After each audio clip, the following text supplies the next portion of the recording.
warahmatullahi wabarakatuh. Tunatoa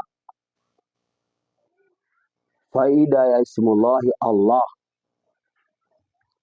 Jina Allah ndio jina ambalo la kwanza katika dhati yake Mwenyezi Mungu Subhanahu wa Ta'ala. Jina la kwanza ni Allah, na jina Allah ndilo ambalo lililoandikwa hata kwenye maguzo yote ya arshi kuna jina ya Allah, na tumefundishwa kwamba jina ya Allah kama litatumika vizuri, basi kwa uzito wake na baraka zinazopatikana katika Allah, basi kuna mambo makubwa sana mtu ambaye mwenye kujina Allah kufungukiwa na shughuli zake, kupojeka katika maradhi yake. Na hii ni antibiotiki, kama dawa ni antibiotiki. Hii inaingia kote kote, kwenye kheri inafanya kazi, na kama itawekwa kwenye manuzi ya shari, mtu aliyodhulumiwa, inafanya kazi. Lakini leo tunatoa faida moja tu, faida ya mtu ambaye alifungika katika maisha yake. Maisha imekuwa hayaelewi, maisha yanafunga. Huyu mtu afanye kazi ifuatayo. Kila asubuhi atasoma Allah ya Allah ya Allah mara 66. Kwa maana atachukua kidole chake hichi hapa kwenye fundo ya vidole vya tasbihi, ya Allah ya Allah ya Allah ya Allah mara 66, atavunja kap. Atakuja hapa ya Allah ya Allah ya Allah, atavunja kap. Atakuja hapa ya Allah ya Allah, atavunja. Atakwenda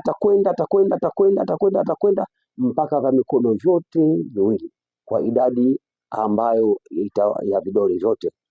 Kila kidole kimoja kinakuwa ni kina mifupa mitatu. Kwa hiyo atavunja mfupa wa kwanza, wa pili, wa tatu, huku akisoma ya Allah. 66 unavunja 66 unavunja 66 unavunja. Kwa hiyo vidole vitano, kwa hiyo itakuwa ni ngapi? Itakuwa tano mara tatu na utano mara tatu. Kwa atafanya hesabu. Baada ya hapo atainua mikono, atasema ya Rabbi ya Rabbi, ikiwa nimefungika, ya Rabbi nifungue. Ikiwa kuna vifungo, Mwenyezi Mungu nifungue.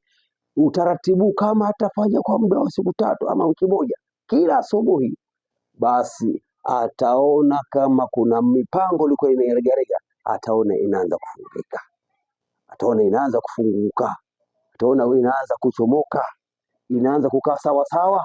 Kwa nini? Kwa baraka ya dua hii. Na kuna siri nyingine vile, kila kiganja, kila viungo vyenye kujikunja, anasoma dua hiyo hiyo, utaje Allah Allah Allah, alafu anavunja kama mkono kando, kama hapa hivi kando, kama anavunja mpaka kama mabegi au anatoka paka kwenye miguu. Hali hii wanasema mtu wote atakaofanya utaratibu, basi Mwenyezi Mungu hawezi kwanza kuweka uchawi ndani ya mwili huo, pia kijini mbaya hawezi kukaa kwenye mwili huo, pia na jambo ya kishetani hawezi kukaa kwenye mwili ambao uliosomewa jina hili la Allah, alafu akawa mtu anavunja vidole vyake na viungo vyake ambavyo viko. Kwa hiyo inshallah, mtu ambaye anajisikia uzito, basi afanye njia hii. Baada ukibaliza tu, utaona mwili wote mwepesi kabisa, na ndio ishara yake ya kubuli juu ya jina hili ya Allah. Inshallah, kwa mawasiliano zaidi, basi mtawasiliana kwenye channel yetu hii inshallah, ili kupata maelekezo zaidi inshallah. Barakallahu fikum akhikum wa billahi tawfiq. Assalamu alaikum wa rahmatullahi wa barakatuh.